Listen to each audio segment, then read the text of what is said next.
Episode 77 of the Pucking Around podcast is dedicated to the loving memory of Goosey's uncle, Wayne Caravan, a loving husband to his wife Joyce and father to his son Ryan, who survive him.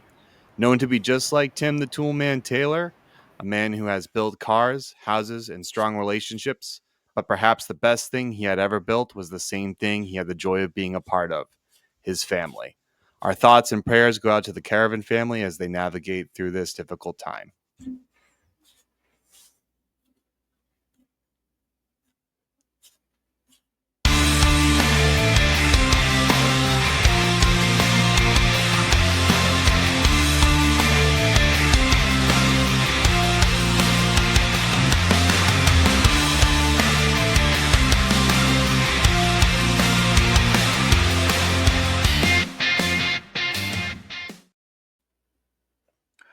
Good morning, good afternoon, good evening. Welcome to another installment of the Pucking Around podcast, our 77th episode. We got a good one for you guys tonight. We got quite a bit to talk about tonight. As shown by the picture here, McKenna to Penn State. Gavin McKenna has picked his college. He's going to Penn State. We're going to be going into that. We're going to make our first division dive of the offseason, talk about the bottom four teams of the Central Division and what 3 or 4 of them need to do to get back into the playoffs and what the last one might need to do to stay or even elevate a little bit. There was another trade that happened since last week that has some level of significance. We'll go over that. The first droplets of the NHL schedule have been released of opening night. We'll talk about that a little bit. We're going to play a little game of bench play and trade. And then we got some little fun games at the end of the week. End of the episode, we'll be going over our puck bag and punny buck of the week. But with that being said, let's get right into it. We got a good episode tonight. We got most of our usual crew here tonight. Let's start with the man in the tiny circle in the middle. You know him, you love him. Rick Seligman. Rick, how you doing tonight, bud? I'm good. Hey, everybody. Also, down Full below, of emotion tonight. Mr. Nice, short, sweet to the message. Also, man below me, Mr. Eric Martino. Eric, how we doing today, bud? Well, I think I'm going to keep it a little short and sweet. Also, I'm doing very good, boys. Fantastic. I'm expecting maybe a little bit longer. The man to my far left from hibernation, Cam Sakarzik. Cam, how you doing? Doing all right. It's obviously been a bit of a rough weekend with the passing of my uncle, but this episode is dedicated to him, and my thoughts and prayers go out to my cousin and my aunt, who are definitely traversing through a difficult time. But it's also as sad as it is, and it is extremely sad, but it's also cause for celebration of his life and a wonderful time that he has had, and all thanks to every moment that we shared with him. So it as much as it is a time for mourning, it is also a time for a celebration for what a wonderful life lived for such a wonderful man. It is no exaggeration. That man was Tim the Toolman Taylor. It would be easier to find something on a list of things that he didn't know how to do as opposed to things that he did. The man could do it all: cook, clean, build a house. Not kidding on that one, by the way. You name it. The man was Mr. Do It All. So a little bit of a rough time, but Bless him and rest his soul in good spirits. In good spirits. All right, boys. With that being said, let's get right into this. Why don't we start with what this episode name has talked about? Gavin McKenna has picked his college school that he'll be attending during the 2025-26 season. That school is in the Commonwealth of Pennsylvania in Penn State. Let's start with you, Eric. Like you and me, we're both Flyers fans. What do you think about McKenna going to Penn State with the Nittany Lions? Look, good move for him. He's going to get that NIL money. Mm-hmm. Apparently, he's getting paid something like $700,000 this year to play. which is kind of nothing compared to what like the basketball and football kids get, but like still at the end of the day, like you're making six figures playing college hockey. That's, hey, why not, right? But again, like, this kid is That's a good supposed to, sign, though. yeah, yeah, That's a good and sign, though, for hockey players that if now, the football players can make money off their contract, like, that is a wonderful sign that highly talented and touted talent in the sport of hockey, that just goes to show the growth. Sorry to interrupt you, Eric, Yeah. but I might be doing that in and out of here too, just to add to your points. But yeah, that's no, amazing. yeah, but no, but like, good for him, like, I don't know if that was like, look, I'll be honest, I'm not 100% sure how NIL works, but like, I guess I don't know if like Penn State was just the one that were I able think to it's offer him the sponsorship related, most. right? Um, but anyway, like, all I know is that he's making $700,000 this year to play college hockey as a 17-year-old. Like, that's insane. Well, he's gonna be 18, I assume. But yeah, no, look, good for him. And actually, just want to bring up one quick thing that I actually heard on the Chris Johnson show, and Julian McKenzie brought this up, and I thought it was kind of interesting, because obviously, like, right now he's making 700,000, but like in 2 3 4 years, Mhm. like, if hockey does grow, right, and like you're gonna get more and more elite players from the CHL going into this NCAA, and they're gonna be able to make more and more money. What happens when the NIL money starts becoming 900,000, a million, 1.1 million? Like, and he was suggesting, like, are there going to be more kids that are going to be more reluctant to go into the NHL right away, or maybe just stay an extra few years in college? And like, would that maybe start scaring teams? Which, anyway, I just thought that was like a really interesting point that he brought up. So the NIL, so I just have like a brief overview of it. So it's basically allows students to earn money from their personal brand through endorsements, sponsorships, and other opportunities. Now, how that transitions after they sign their ELC, I don't know. So I don't know like the ins and outs and all the legalities behind it. Like, are they still under like contract with the NIL? Are they still able to make that money once they sign their ELC? Because at that point, Oh, once you sign an ELC, you're no longer eligible under the NCAA. So that's it. how does one contract null and void the other, right? But even then, that's one. So what? One player for 1 year, you make $700,000, and then you go sign an ELC for Mm. 950 or upwards of 1 million. Like, does that? I don't know if that will make people hesitant, but I think it also might encourage people to go to the NCAA as well, as opposed to staying in the CHL. Because I don't think any other league they can Not to like that make level, at money least. No, off not to that, that right? point. No, I think like the CHL, I think they get like a Yeah, or little I bit think it like was. per diems or stuff like that, like a little bit of money, but not like Yeah, nothing close to this. Take notes, Cutter and Goatee. so Next time you won't have to imagine. be a fraud doing that over money. You Want gotta to let burn it off a go. year off of his ELC. Now You you won't gotta do let crap it go. like It's that been a anymore. year. You gotta let it go. Like, Cutter No, Goatee, I don't never. know what he did to you, but it's like you really gotta let it go. Let's never. Maybe by year 3, I'll let it go. He deserves. It's like he's going to be once Crosby's retired. He's going to get the Crosby treatment here for quite some time. Lucky for him. But Alex, building up on what Eric has already said, like, what does this mean for the NCAA? Like, especially a team like Penn State, because they made the Frozen Four, didn't they? Yes, they had a pretty big run last Mm, year, and it was kind of surprising. They were Yeah. actually mhm, considered the favorites to win it all after the McKenna news now. And mm, I can't remember the last time Yeah. Penn State sniffed that.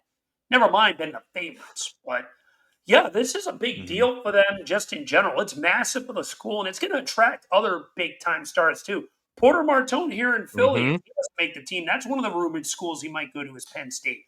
I think they already have Jackson Smith too, if I remember correctly. Yep. So they got hmm they're gonna have some decent talent there, especially if Porter ends up committing with those two. So yeah, see, and like you guys mentioned with the new NIL rules, it should make people more incentivized to maybe spend an extra year or two in college where they would want to burn that year off their ELC prior before getting their actual contract. So I, I'm glad these guys are getting money, and not only that, I think they're eligible for sponsorship agreements. Right? That is that validated through the NIL. I apologize if I missed that when you said that, Cam. But yeah, Say that again. I'm sorry. the NIL deals that's mixed in with sponsorship agreements, right? Yes. Okay. The Just NIL I is want mixed in with sponsorship agreements, yes. Because okay. they are allowed to sell their personal brand through sponsorships. Okay. So what's good is that it's Mm. the 700K isn't necessarily even just that's it. That's not necessarily the ceiling. They can make more through potential other sponsorship agreements and whatnot too. So I'm glad these guys are Mm-hmm. getting paid, and it will maybe let these guys marinate a little more instead of coming up when they might not be ready. So I like that as a whole. As for McKenna himself going to Penn State, as I mentioned, they're going to be uh, a national title favorite for sure. Like you got your big schools there: BC, BU, Northeastern, North Dakota State, St. Cloud State. Michigan, Ohio State, Arizona State. There's going to be the usual suspects there, but Penn State and then Western Kentucky, who came out of nowhere to win it all last year. I mean, not Western Kentucky, Western Michigan. I'm sorry, Mm-hmm. but yeah, this is Penn State's going to be put on the map now for sure. So it's cool to see us not one of the perennial powerhouses in college hockey get a star for once. So then what does this mean for the NCAA as a whole? Like, I think it's great. Like, if you think about Oh, it, like get more you viewership. have It's a gonna grow the star in game, Gavin McKenna. the Mm-hmm. league, I should say. Yeah. You have he decided against BU, BC, like Michigan, Colorado, a lot of these hockey juggernauts, Mm. that are known to produce, very high end talent or have amazing hockey programs. Mm-hmm. So what does that mean? I think it means great things. I mean, a couple things too. I think there's advantages going into the NCAA too for these players, right? And you got to think about it. Like, if he were to go back to the CHL, what does that do for him? You're playing with people Nothing. of the same age. They have or of similar age. They're not older than you. They're not bigger than you. But you go into college hockey, you're getting a bit more because now you're playing against people that are bigger, tougher, meaner, right? I think you could argue that in the KHL too, right? Like, that's why the KHL could probably produces a lot of high end talent as well, because you can be 18 years old, 17, 18 years old and play against people who are 20, 22, or who have the ability to put on that muscle mass and are a little bit more experienced than you. So I think it's a great way to test your game. It's just, I don't know, the sky's the limit, I think, with him, and it starts with him, right? Oh yeah. No, but like I said, look, this can only just keep on growing the NCAA game. There's I see no downfall to this. It's just gonna gain the NCAA hockey is just gonna gain more interest. There's gonna be more people watching because now obviously look, the NCAA is producing very good players. A lot of kids coming out of the UNTDP. But now, if you're gonna have these elite Canadian players coming down, that's just now you're gonna have more. I don't want to say but look at Penn State. Like we said, Penn State before was never a big juggernaut team, but now when you're getting Gavin Mhm. McKenna, maybe Porter Martone, Jackson Smith, so now you create more teams with more talent. It's gonna be more fun to watch, right? You're getting better hockey out of this. And look, at the end of the day, what Mhm. what what else did Gavin McKenna have to do in the CHL, man? The guy, the guy Yeah. he had 129 points in 56 games. That's 2.3 points per game as a 17-year-old. That is That nuts. league was not Yeah. challenging enough. Like, what else He's did you? he's getting comps to McDavid and Crosby. Oh, I yeah. mean, He's generational. Like we kind of use that term a little yeah. loosely. I can confidently say this is a once a You decade plus type play. you I can see it. Yeah, I I can said see he it. was Yeah. borderline you use generational that with the guy term. I'm referring to, not generational, which is Oh, I franchise. don't know. We got to go back and clip it We where can you go back. actually I said that remember he specifically was what I of say. Go generation. back to episode I 15. Go I, back to I episode remember 15. you specifically saying this man's generational, borderline generational. Like, you said it all. Borderline generational. There is a term for it, which I calibrate as franchise. That's what I say. But I think mean, honestly though, yeah. I think he can actually be generational because like look, Yes. even like watching the World Juniors this past December, like Team Canada was fucking shit. But like he was the one that like you just saw him and he was standing out. Like he was driving that He line. was present. It's like, Present. and he's like 2 years younger than a lot of those kids on that team. And you're like, how is this 17-year-old showing you guys up? Like, this doesn't make sense. Like, no, this kid's got it. And like, I am so like, look, me personally, like I said, I've never watched NCAA hockey. Never. Like, even the juniors, I've watched a little bit here and there. Like, but like, I'm actually curious and maybe will try and find a way to watch some Penn State games this year just to see, So look, it can only be good. It's only good for the NCAA. Kind of sucks for the CHL, but whatever. We'll see. We'll see where it ends up. In the WJC, I believe it was the U20. He played 5 games, 1 goal, 1 point. Not great. I mean, we mentioned that Canada didn't have that strong of a team, but in the Canada U18 and the WJC 18, 7 games, 10 goals, 10 assists, 20 points. And like he didn't have a lot of points in the tournament, but like on the ice, when you watched him, he was clearly head and above and beyond everybody else on that team. Like it wasn't even, it was nuts the way he was skating around guys. It was anyway. Just I think the kid's got it. He's gonna be something special. Yeah, I mean, you don't just go. I'm sorry, he wasn't in the C. He was in the WHL. To correct ourselves here. Sorry, and 56 games played, 41 goals, 88 assists, 129 points. I mean, Christ Almighty, that's 129. That's not easy. Like it's nuts. So it's just great. Like I'm looking forward to it, and like I listened to a couple podcasts on this guy, and like I knew a bit about Gavin McKenna before it, but like someone had mentioned, well, what if he doesn't have a good season down in Penn State? Does that tank his value? And I am against that. I don't think so. I think he is the clear number 1 in the 2026 over draft. Yeah. Because look, like James Higgins produced a point per game. Like you got to remember, these guys are still only 18 years old. They're playing against guys that are upwards of 23. Say that again.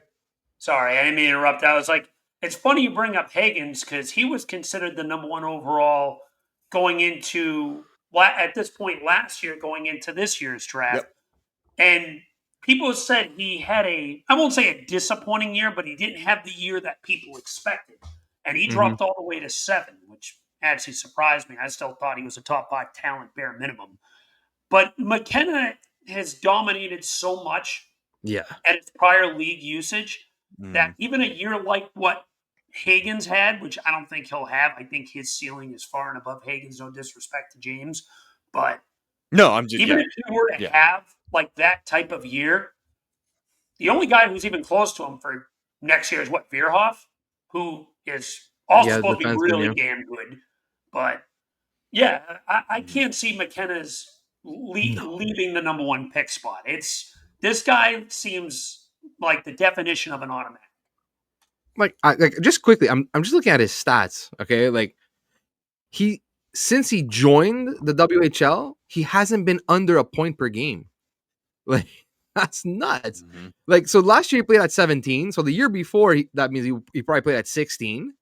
So he had 97 points in 61 games, and as a 15-year-old, played 16 games and had 18 points. Like it's unheard of. Like these are crazy numbers. Like I'm sorry, but they just are. I mean, if you even want to go sorry, how long was that point streak he went on? I forgot. Wasn't it like almost 50 games? It was something crazy long. Yeah, I don't remember exactly, but sorry to interrupt you, Cam. Go ahead. No, you're fine. I was trying to look back at some numbers and try to see if I can compare them to some of McDavid's. I mean, you really can't. I mean, McDavid like slaughtered like the triple A and like the U16s, like he slaughtered them. But like when you look at his other numbers, like the Erie Otter numbers, like McDavid also had like really good numbers. There wasn't a season where he was really under a point per game. So you really look at it and you're just like, you understand why this guy gets those comps. Like, you know, could you have that? Now, is he as good as him? We don't know. Like, we're going to have to see. I am in agreement that, like, you know, there needs to be some level of NHL showmanship. But, you know, the advantage that I think McKenna has is that he is going to have that difficulty in playing against older individuals and people who are stronger. There's no doubt. Right. Like, you know, how strong were you at 17 or 18? Probably not that great. Like, you know, high school programs, as great as they are, doesn't mean you're going to come out jacked. College is where they ramp you up. You know, your body's able to take on more. 145 pounds soaking wet out of high school. You were 145 pounds? Yeah, I was not a big kid. I was over shit. 2 bills in high school. Well, what the fuck happened, buddy? My metabolism slowed down. That's what the fuck happened. It didn't just slow down. It fucking stopped. What do you mean? To be fair, before my surgery, I was 203. Now I'm 185. So I've lost some weight. I'm happy about I wish I was 185, buddy. I'm 6'2". Do you know how much I wish I was 185? What are you, 225? Get the fuck out of here with that shit. Don't disrespect me like that. 224? I'm 210. No, I'm 210. I think I'm 210. I don't know. Today's episode of the Weight Channel with TPWS. Yeah, welcome to Weight Watchers. And then there's Eric who just goes, fuck, he's 185, he's 210. Eric's just like, yeah, I don't want to tell you how much I weigh now. Yeah, Eric's like, yeah, I'm a lean, mean 215. Like, you know what I mean? No. He's like, yeah, let me just go get this Twinkie real quick and just like unwrap it and just Eric, how tall? Drown my sorrows. 6'3". Oh, damn, so you're as tall as Cam. Holy shit, you're a big boy. Yeah, I'm 6'2". Oh my god. I'm 5'11". Oh, no, that makes sense. Yeah, you see, like I said, so a lean mean 215 ain't that far off. Like, that's probably not that bad. I mean, he's probably like 215. I think that's fine. I was 215 in like maybe my 20s. It was like maybe. That's a good weight. It's a good weight. Oh my, 260? What? I said 255.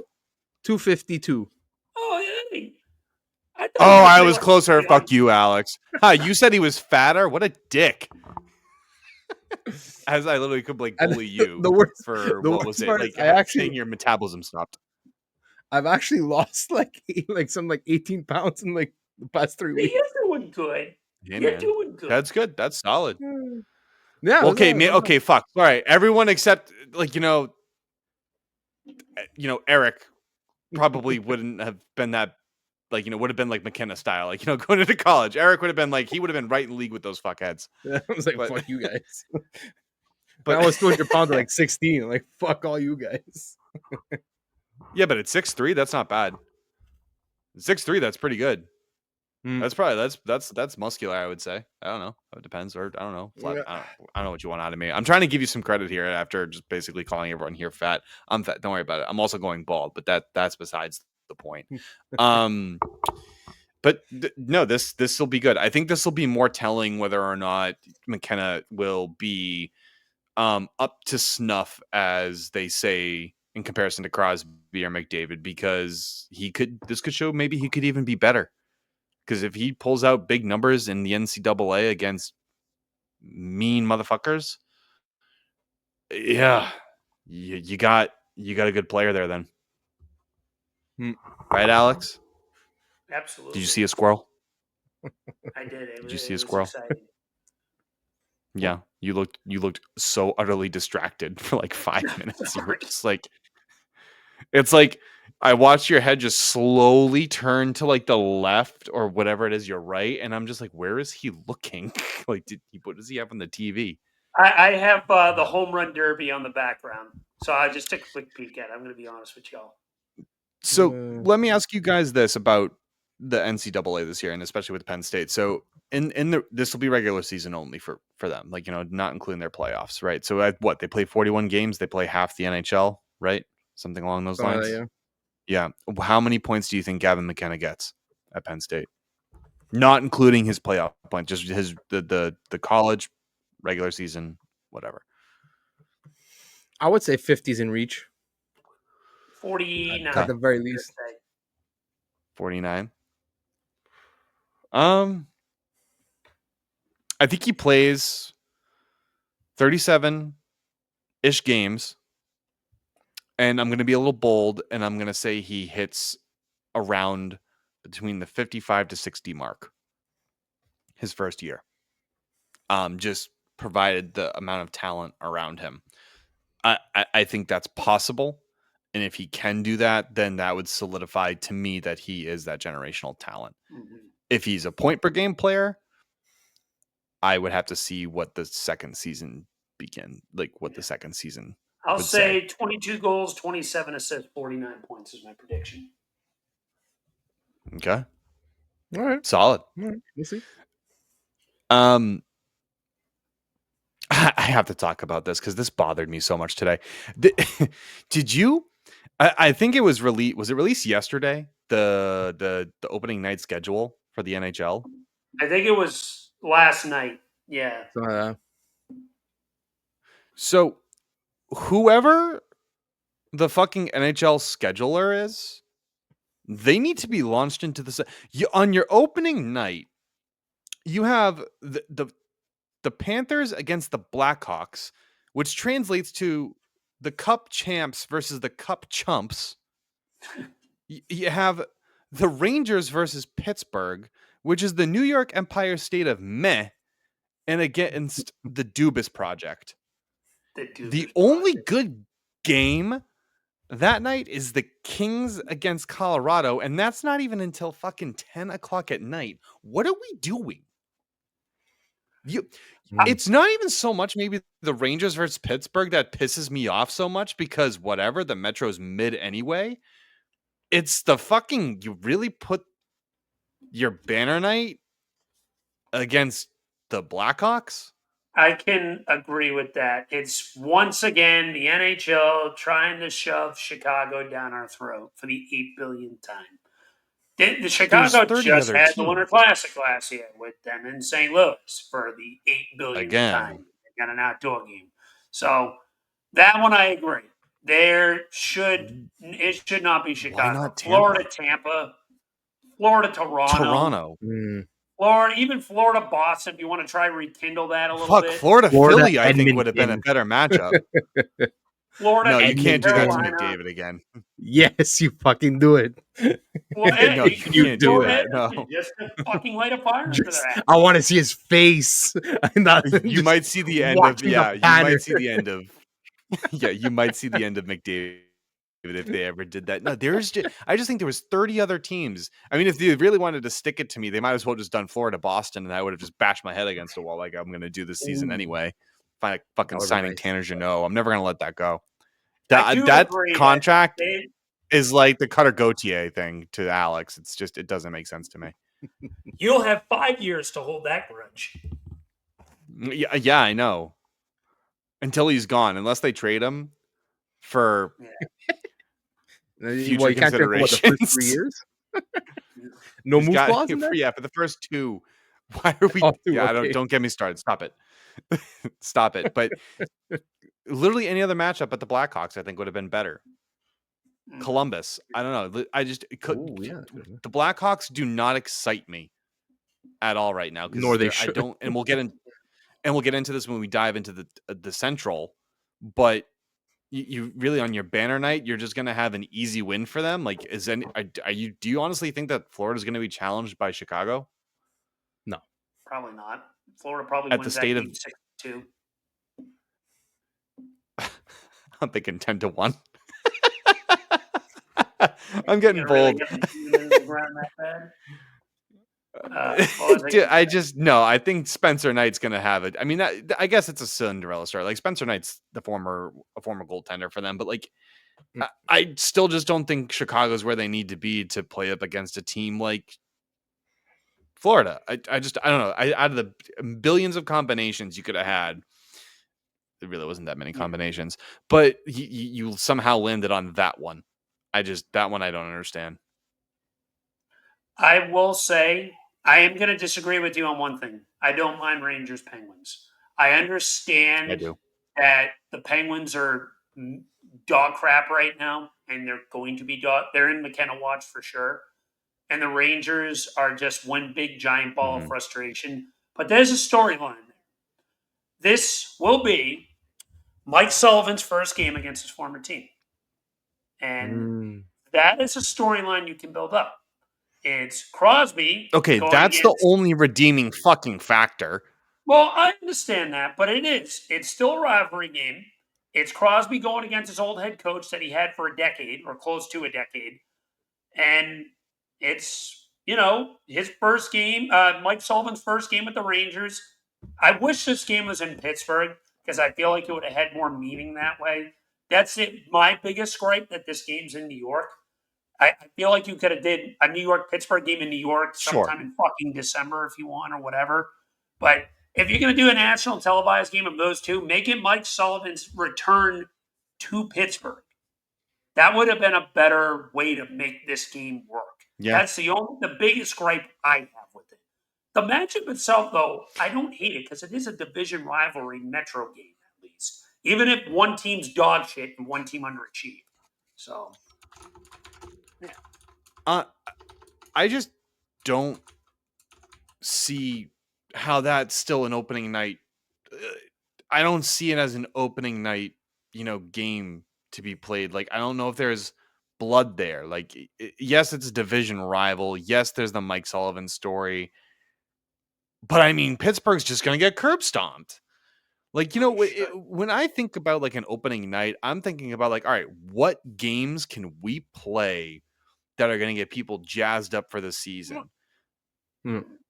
Well, I wouldn't say that look, Pittsburgh's not good because they're lacking talent right now, but like they're still a competitive-ish team. Like they don't get, it's not like they were getting blown out every game. So Yeah, you I think can't it'll sleep still, on them.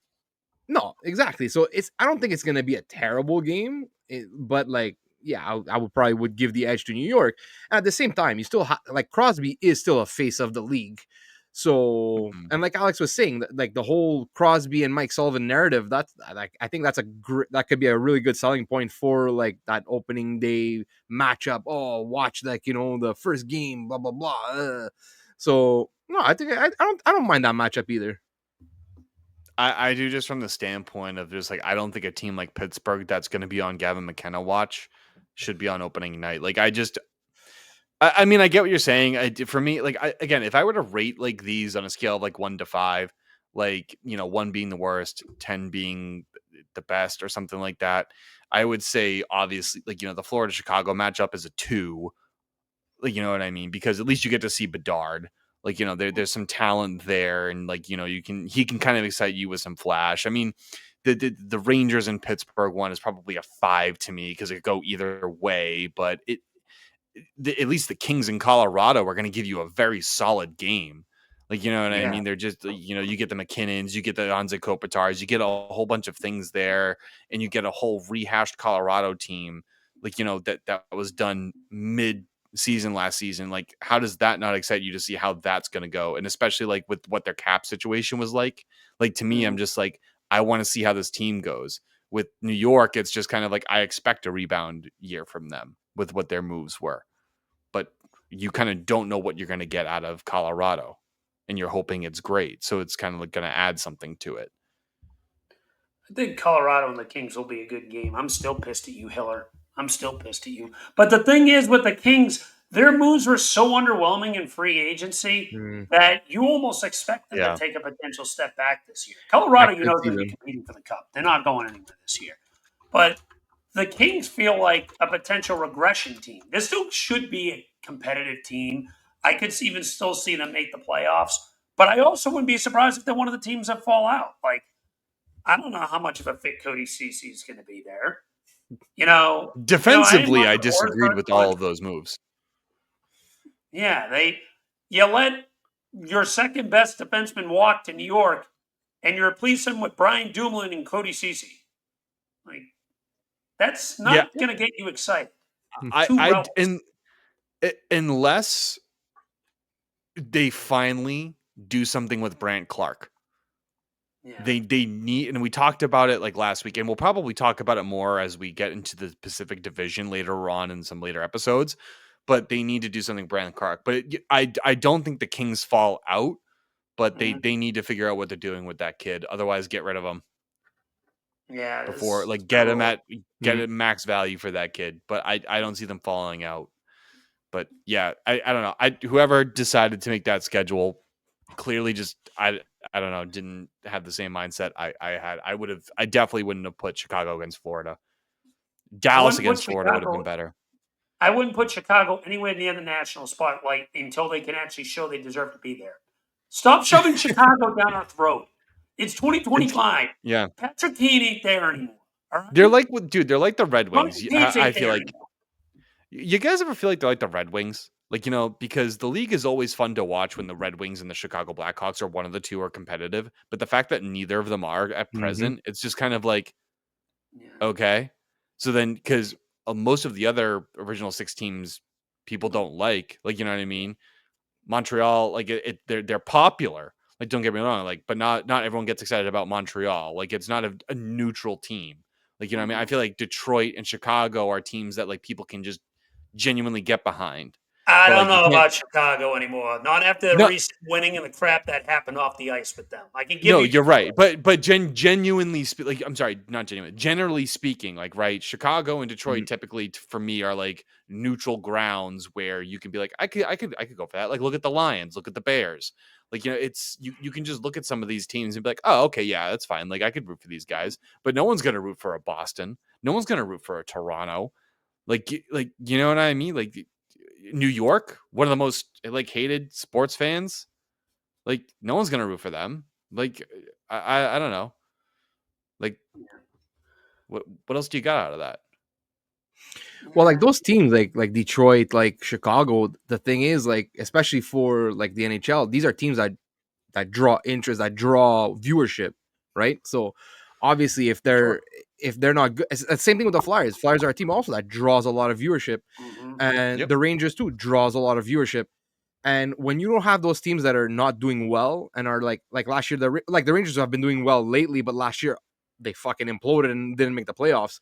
So, and that's why you saw like a lot of when you saw the viewership numbers for the NHL playoffs this year, and they were so fucking low. It's because you have these teams that have like the bigger fan bases that have fans like not only in their cities but like around the world. Exactly. So when you have those teams that are not participating in the playoffs, that really sucks. So like, and like we're saying, yeah, they're trying to shove Chicago down our throats, but at the end of the day, it's because if this is going to be a nationally televised game, like you want that viewership number also, right? It's like, so if you put like, let's say a Florida versus, I don't know, like fucking Columbus, I don't know, like that might not draw that big of a crowd, but now you put Florida against Chicago, even though Chicago is shit right now, but you know you're going to get that viewership. Yeah. So I think also that's also a reason why maybe they chose Chicago, especially because they're raising the banner that night. They want to have as many eyes as possible on that game. But I feel like you're going to get that national group from like Chicago, Boston, New York, Philly, Pittsburgh, whatever. Oh yeah, Boston's definitely going to tune in to cheer on the Florida Panthers. Yeah, that's going to happen. I'm not saying they're going to cheer them on, but I think they'll be there to watch for sure. What are you fucking see Marchand? I wouldn't be surprised. I'm sorry, I can't. Marchand broke my heart. Him and I aren't talking. He didn't do it though. It's not his fault. No, I know. I wouldn't hold it against him. No, I know. Like if anything, like I'd be happy. I don't. Like if like when the Flyers traded Giroux to Florida that a couple of years back, like if he would have won the cup with Florida, I would have been happy as shit, and I would have been like, but then again, it would have been his first cup, so a little bit different. But like the day they, and if he would have resigned, then the day they raised the banner, man, my eyes would have been on that TV watching, like straight up, like I want to see that.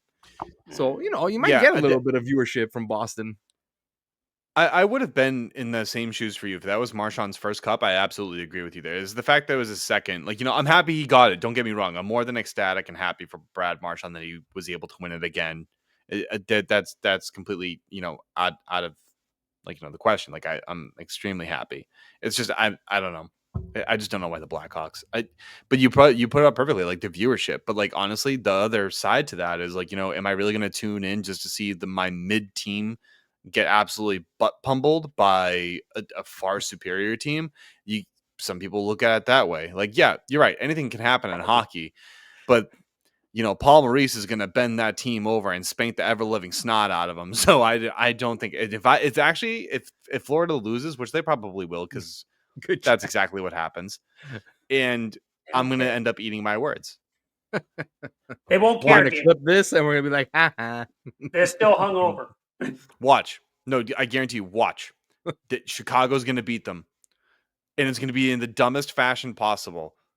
They're going to do it in a shootout, and Bobrovsky's just going to fall and put the puck into his own net somehow. And it's going to be some schmuck that we've never even heard of that gets the game-winning goal, because that's how life treats us. What's the final score of that opening night game? Putting you on the spot. 4-3 in a shootout. Who the fuck is even on that Chicago roster right now? That is just I have to. You got to pull up the roster. Bedard, I am. I'm pulling it up because I'm going to just pull out a fucking random ass name. Dominic Toninato. Dominic Toninato, who's 31 years old. He's a center. Donato? He's somehow going to... No, not Ryan Donato. Toninato. I'm looking at the roster right now. I know I'm just naming guys. There is Ryan Donato, too. Yeah, there is Ryan Donato, but he's not going to do it. It's going to be some dumb fuck that you've never heard of that gets the game-winning goal, and it's going to be in the dumbest reason. Actually, you know what? I hope it's Nick Foligno, but I'm just saying this for shits and giggles. People, please do not take this seriously. This guy, Dominic Toninato, he's going to get it in the shootout, and fucking the Beverly Hills are going to go on fire, or whatever the hell it is, or it's in California. It's going to be nuts. It's going to be fun. That's my prediction. You know what? Actually, no, that's just my prediction that game. Yeah. Florida 6-3. It was 6-2 15 minutes ago. I gave Chicago 42. Yeah, Chicago 42. Chicago pity goal at the buzzer. You talked me into it. Originally had 6-2. It's gonna be that guy, Dominic Toninato. That's what it's gonna be. Dominic Toninato is definitely scoring on goal that game. Yep. It's gonna be the empty netter. Spencer Knight is getting an empty net goal. God. He's scoring the fourth one. Oh my god! Imagine. We're getting a goalie goal. Yeah, we're gonna get a goalie goal. He's probably gonna let it in on himself. No, that's disrespectful. No, Spencer Knight's gonna score the empty netter at the end to make it 4-2, and that's gonna be like one of the most interesting games ever. And then we're gonna clip this episode and say Cam was wrong, and yeah.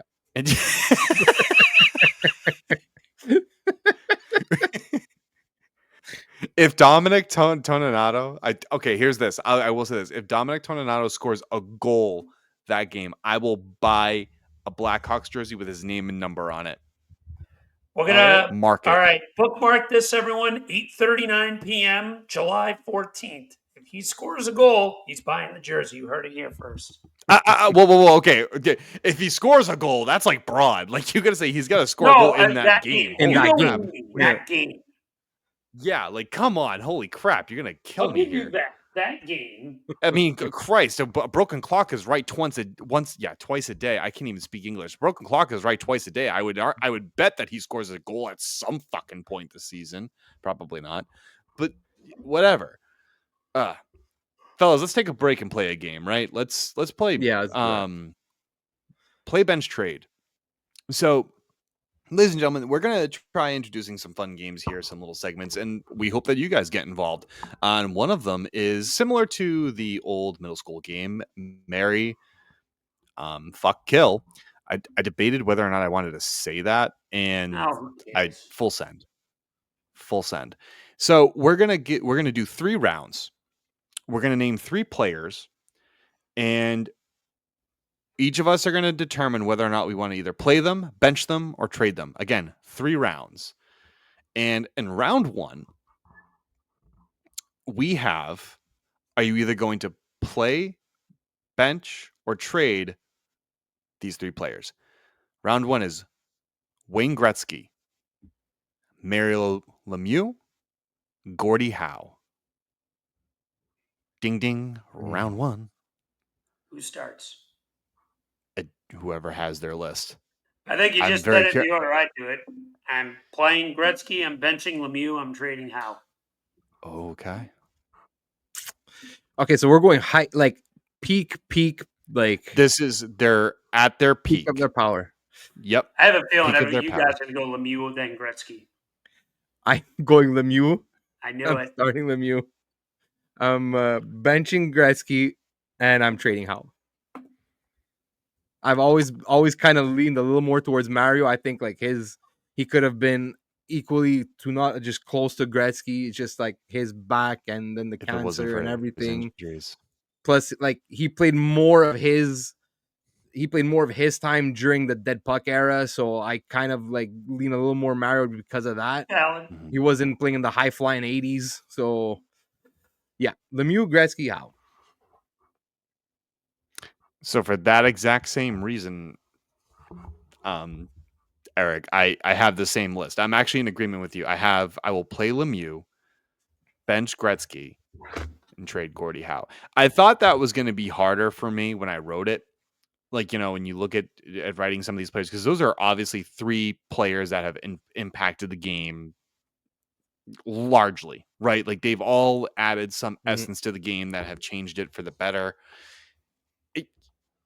I actually, believe it or not, I almost traded Gretzky on the sole basis of what you could have gotten in return for him.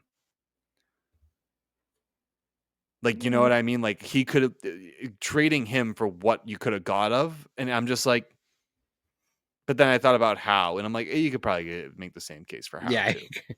You're going to still get a mammoth package for Howe. It's not like it's a massive difference. Oh yeah, but you're not going to get the same thing that you would have gotten for Gretzky. I don't think so. But you still would have gotten a mammoth package for any one of those three. But Gretzky would have definitely gotten you the most.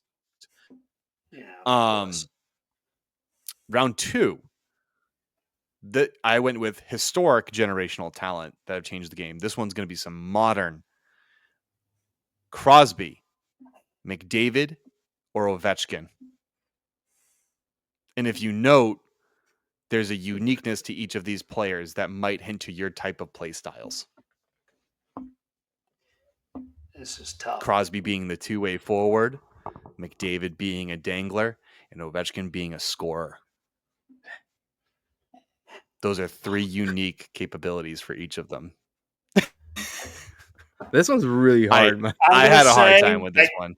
I think you said the order again. I'm probably playing Crosby, benching McDavid, and trading Ovi. I can't stand saying that as a Flyers fan, but you know what? No, I'm changing my mind. Fuck that. Swap McDavid and Crosby. The bias is coming out. I can't. He's still keeping Crosby. Did you note that? Like he's like, oh, it pains me to play Crosby, but he's still keeping him. I'm gonna keep. Like you just benched him. I'm just benching you'll keep him. You'll just because I don't want to be the best. You're trading the most prolific goal scorer in the NHL. Think about that. Well, it's either that the guy who has probably been the most dominant athlete we've seen since Lemieux and Gretzky and McDavid, or probably the most accomplished of the 3 in Crosby.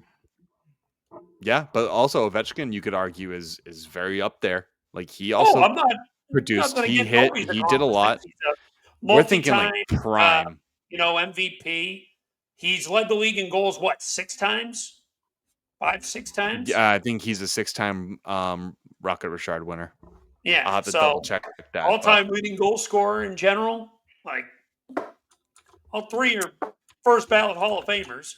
Even if McDavid retired today. So, yeah, I'm gonna say, it's so tough between Crosby and McDavid there because Crosby's accomplishments can't be ignored. He's won 3 cups. He's got 2 or 3 Hearts. Ovechkin has won that trophy 9 times. The Rocket Richard? He has won it 9 times, which I believe is half the amount of seasons he has played. No, just about. That really is 50% of his career, he has led the league in goals. Now you're starting to talk me into it. This is so hard. I don't feel like it's a wrong answer, but I'm going to stick.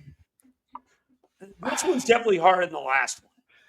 I'm going to just stick with McDavid, Crosby, Ovechkin. I know it's so painful to say, But there's been Ovi doesn't have the athletic gifts that the other two have.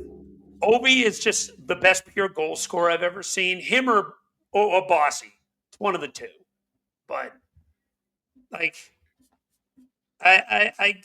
gotta say that, but Crosby's two-way game. Alex is having an aneurysm. Eric, do you have it? It's so hard. I've gone through different scenarios in my head. I have different combinations. I'm like, I don't know. Why are you doing this to me, Cam? It's Monday night and I'm tired. Why are you doing this to me? Okay, I'm just gonna go. Okay, I'm starting McDavid. I'm playing McDavid. I'm benching Crosby and I'm trading Ovechkin. Yeah, I think that's gonna be That's probably the you order guys are I go with, but it's so hard. Because look, the way I see it, okay. McDavid for me, I'm gonna take this season as an example. I think he would already have a cup if he actually had decent fucking goaltending and actual depth on that team. 100%. Yep. You look at Crosby, when Crosby won his cups, you look at those Penguins teams and they were stacked teams. They were stacked, top to bottom, goaltending, deep, stacked teams. McDavid has been to 2 finals and one East and 1 Western Conference final in the last 3 years, and has had shitty goaltending and has never had the depth that those Pittsburgh teams have. And the guy is just still a beast in the playoffs. So that's kind of one of those finals. One of those finals, he won the Conn Smythe on the losing team. That's happened very rarely. So that adds a lot to it. This one might drive. So mine is I'm playing Ovechkin. I'm benching McDavid, and I'm trading Crosby. So I have the inverse. I could see that. I could see it. And I, like I said, so these guys are unique. They each have their own unique play. Crosby is an elite playmaker and two-way forward. He has an excellent 200-foot game. He can pass the puck like no tomorrow. McDavid is an elite playmaker and dangler. I wouldn't call him the best, on defense, but okay. And then Ovechkin is an elite sniper and power forward. You just have these elements to these players that are different, and so that's why I think it's just so difficult, because they're not the same player, and it all depends on how are you building your team, and in the nick of time, who do you want out there on the ice? Talking about their prime, it's a difficult choice. I'm probably gonna get ostracized for this once, in the comment section is who the fuck starts Ovechkin? And I'm gonna be like, well, I mean, he does have 895 fucking goals, so I mean, how are you gonna not start a guy like that? There's a case for all of them. You know what I mean? The third round, this one's fun because this involves everybody, including our director Rick. To you, are you playing Bergeron? Benching him or trading him? And the same question for both Claude Giroux and Nick Suzuki. This was probably the easiest for me. Yeah. I'm playing Giroux, I'm benching Bergeron, and I'm trading Suzuki. Easy. I have a question. If we're going at their peaks, Bergeron's arguably the best two-way player ever. And Claude Giroux is the most underappreciated superstar of the last decade. And he's very underrated defensive game too. He's not in the same conversation as these two.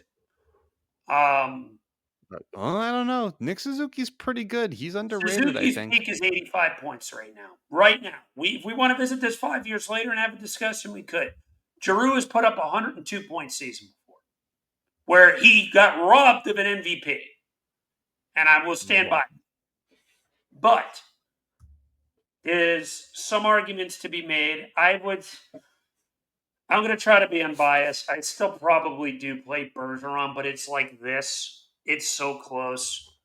I probably do play Bergeron because he is the best two-way forward ever, arguably, maybe the best.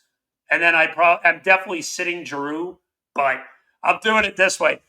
If we're doing a 60-minute game, Bergeron's getting 35 minutes, Giroux's getting 25. And then trade Suzuki.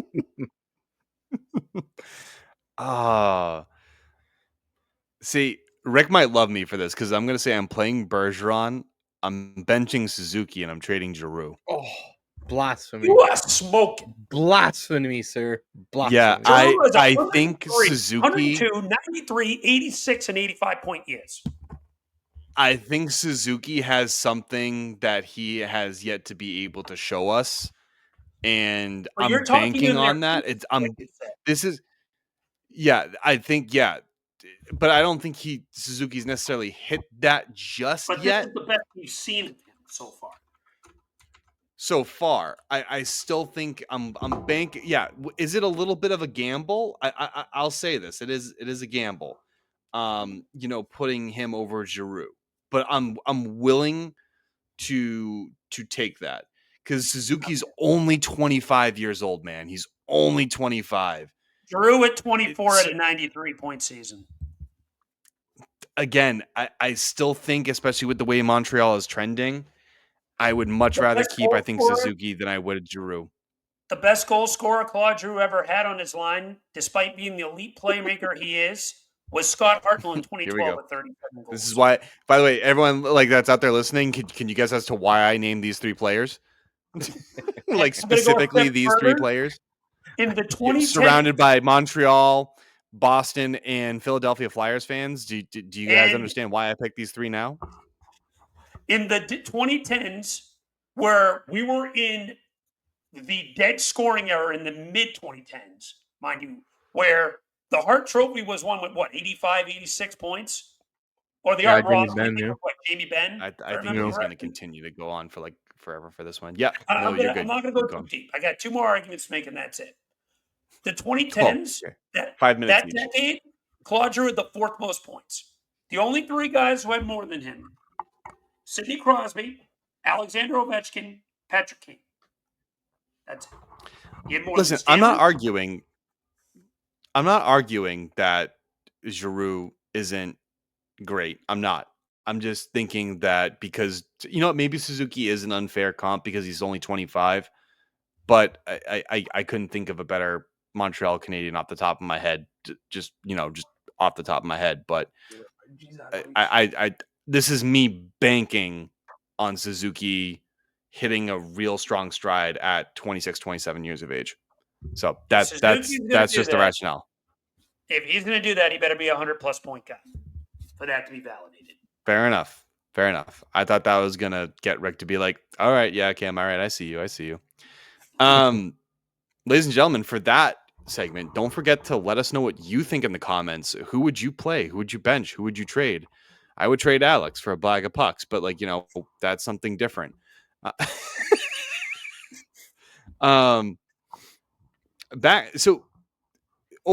Yesterday there was a trade, and it was one that was kind of perplexing.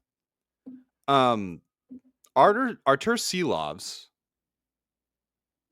from the Canucks has been traded to the Pittsburgh Penguins for Stillman and a 2027 fourth round pick. Mm-hmm. Why?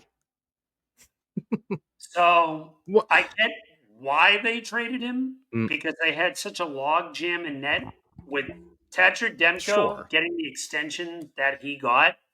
Both of the Canucks goalies are signed for at least 4 years, I believe. Yep.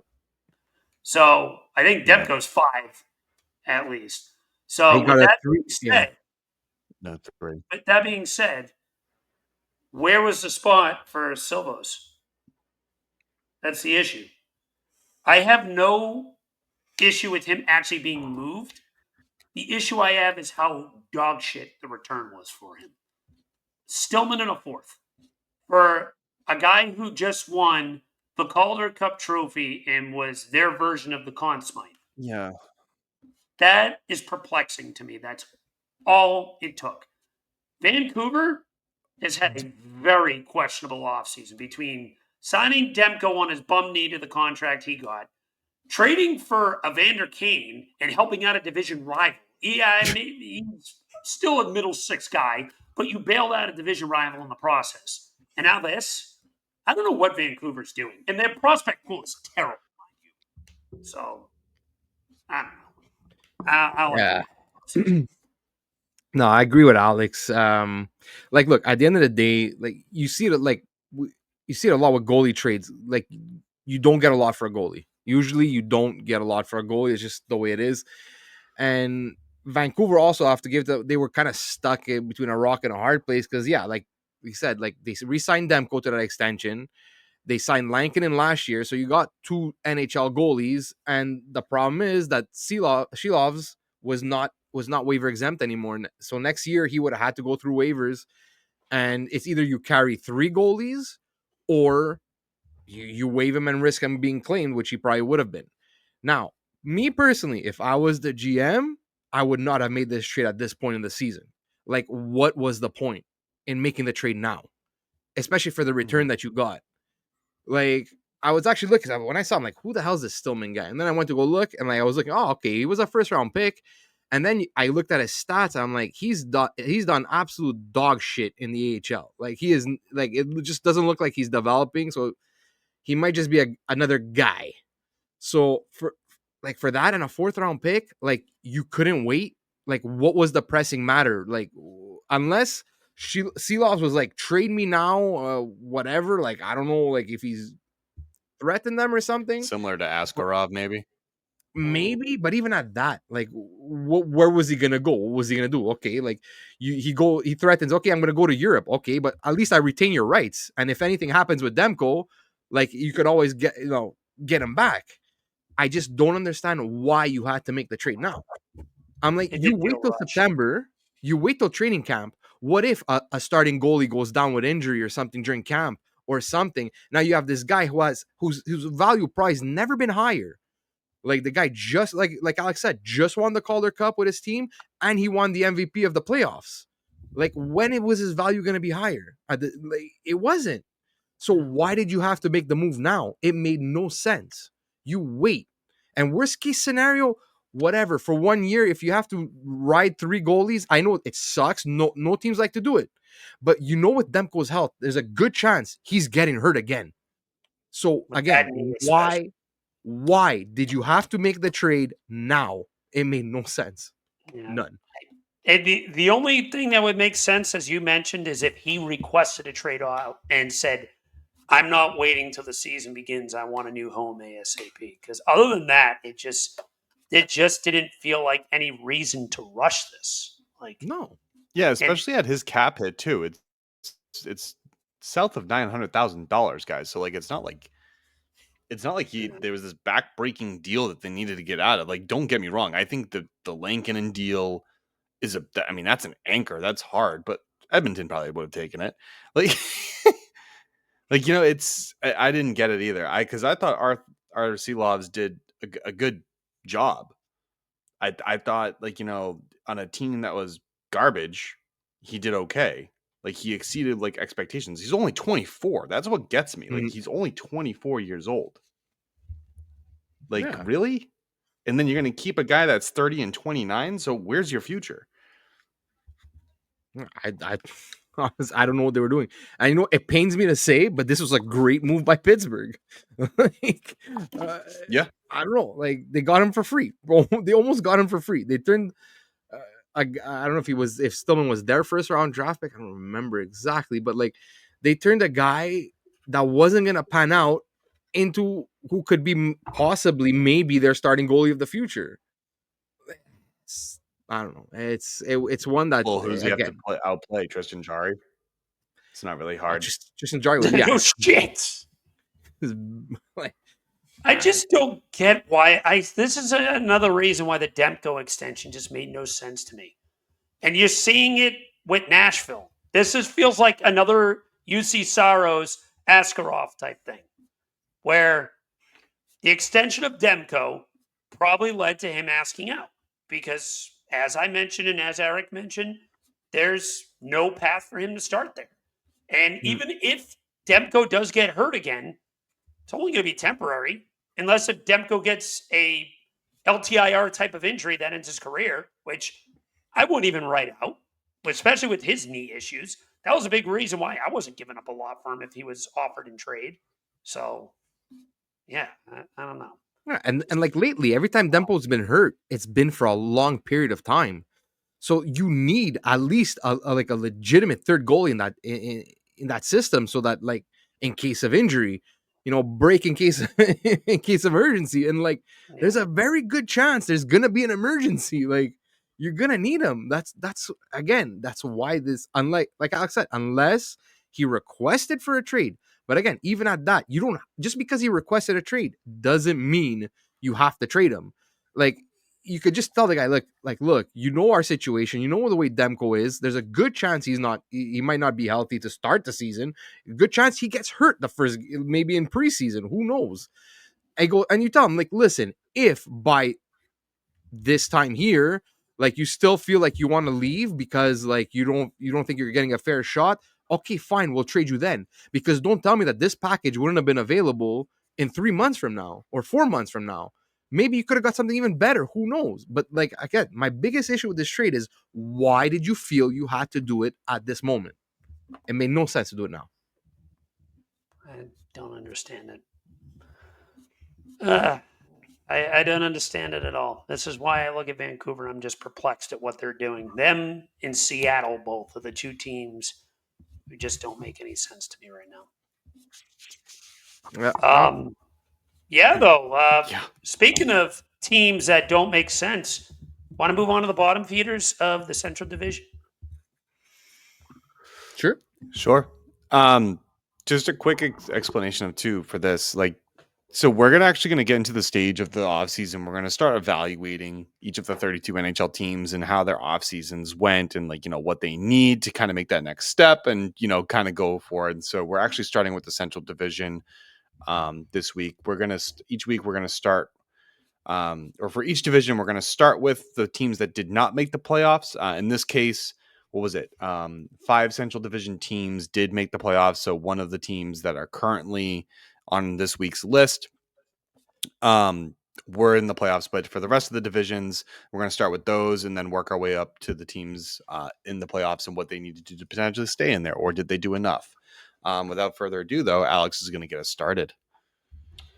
So coming in at dead last, the team that ended as second to last in the league last year, the Chicago Blackhawks. Yeah, I don't expect them to really be that competitive this season. They still have a lot of work to do. I mean, listen, you just want Bedard to take another step forward.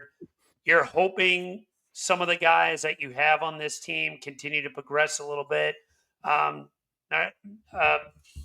The defense is getting better. Levchinov hopefully will be there for the beginning of the year now. You still have the vets there, the Teravainens of the world, the Ryan Donato. Hopefully he can build off of the year he had, his 31 goal breakout. Tyler Bertuzzi's still there. And maybe some of your prospects can break through. Sam Renzel is a name I'm watching. He's a right shot defenseman. I don't think Frendell's going to be ready right away. He probably has at least one more year before he pushes for a spot. But maybe Lucas if Reichel Bedard needs to does step end up up. transitioning over to the wing, Frendell can be your center or vice versa, because there's been talk that Frendell might be more suited on the wing as well. So what's good about that is you have a situation with those two where one or two of them could be working center or wing. It's a win-win situation. You got two blue chip guys there to go, and then you have obviously Nazar, Oliver Moore, who still is pushing for a spot. Maybe he can finally crack the lineup, but Chicago still has a lot of work to do. They have $22 million in cap, man. They have $22. Yeah, $22. They have $22. That's it. They can get a McDouble. That's all they got. Wait, how much money do they have in their cap? No, they have $22.3 million. Oh, I thought you were serious about the $22 for a second. Could you imagine? That'd be fucking hilarious if some team manages to finagle it that low. It would probably be Florida, but Dallas was pretty low for a while before they started shedding this out. They were down to like $50,000 or some shit like that. I remember. No, they were like close to like hitting like minuscule numbers. But look, I do want to see Chicago get better. It's just like they're not going to be there for at least a couple more years. But Yeah. you got to start surrounding Bedard with better talent than this, man. Like you can't go get Andre Burakovsky. You just can't. You can't keep continuing like the Tyler Bertuzzi. Like like what Boston did. They hired bottom sixers. These guys are just hiring third liners at this point, or like maybe high end third liners. Like Bertuzzi's not as effective of a middle sixer top six anymore. Like it's not bad. I mean, you also have like Nick Foligno, who at a time was what was it? He was playing the 1C position At one point, yeah. I think at one point. Like you can't surround Bedard, who, mind you, this is his contract year. You like he's 19 and he's still growing, but like you gotta do something for this 20. kid. I think he's 20 He's now. listed as He's listed as 19 on Puckpedia. He's younger than Mitch. But he will. But either way, he will be 20. So and then he'll be 21 probably by the time the contract, like he signs his next contract. His birthday's probably really close, Alex. He's 20 in 3 days. Yeah. Whatever.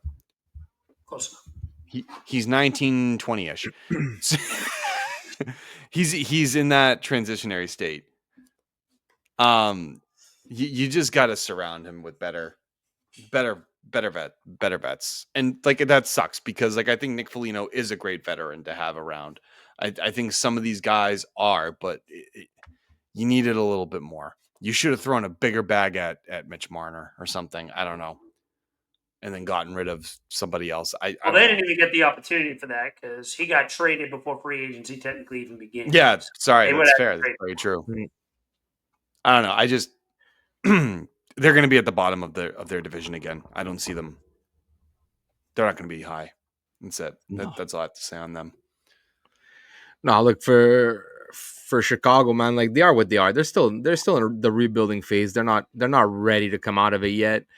And look, it kind of sucks for Bedard, but like at the end of the day, look, I think the problem with Bedard also is the fact that like I don't know if this sounds stupid or not, but like he got drafted too early in the process.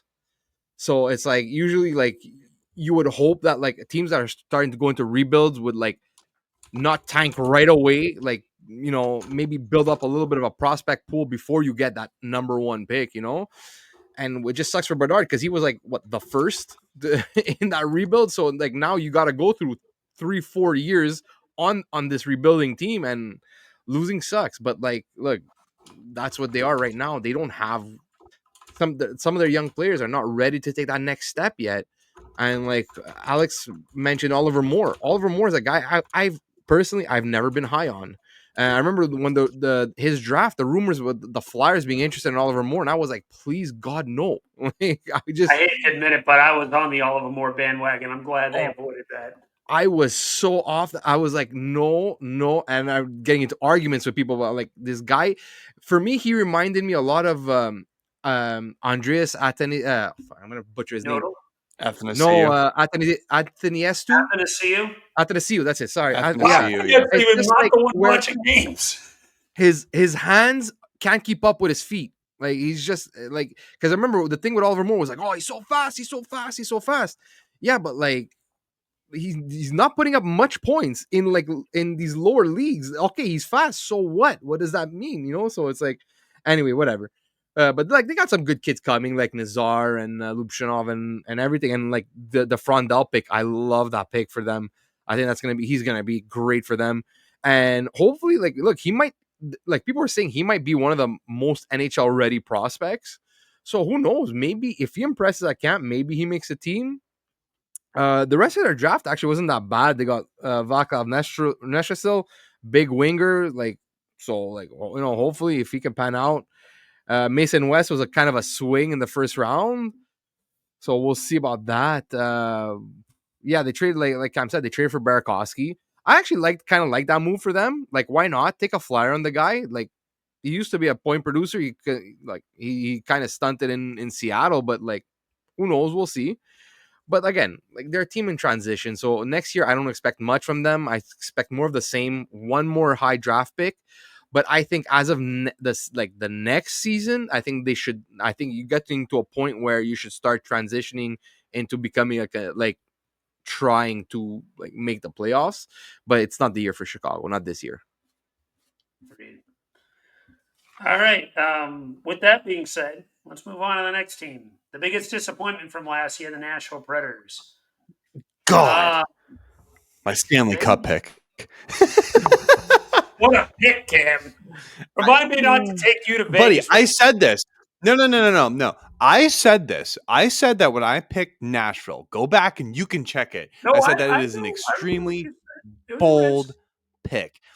And it was just based solely on their offseason acquisitions. And my God, did they just shit all over? No, I'm not done. Did they just shit all over Nashville? Smashville? More like Turdsville. That's what they fucking turned that into.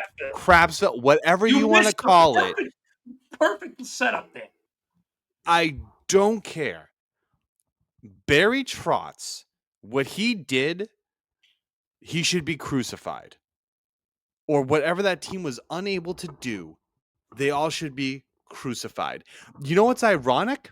You ever see that commercial with I think it was O'Reilly and Saros, and he goes, "Oh, what's your goals?" And then he's like, "No goals." I'm like, "Yeah."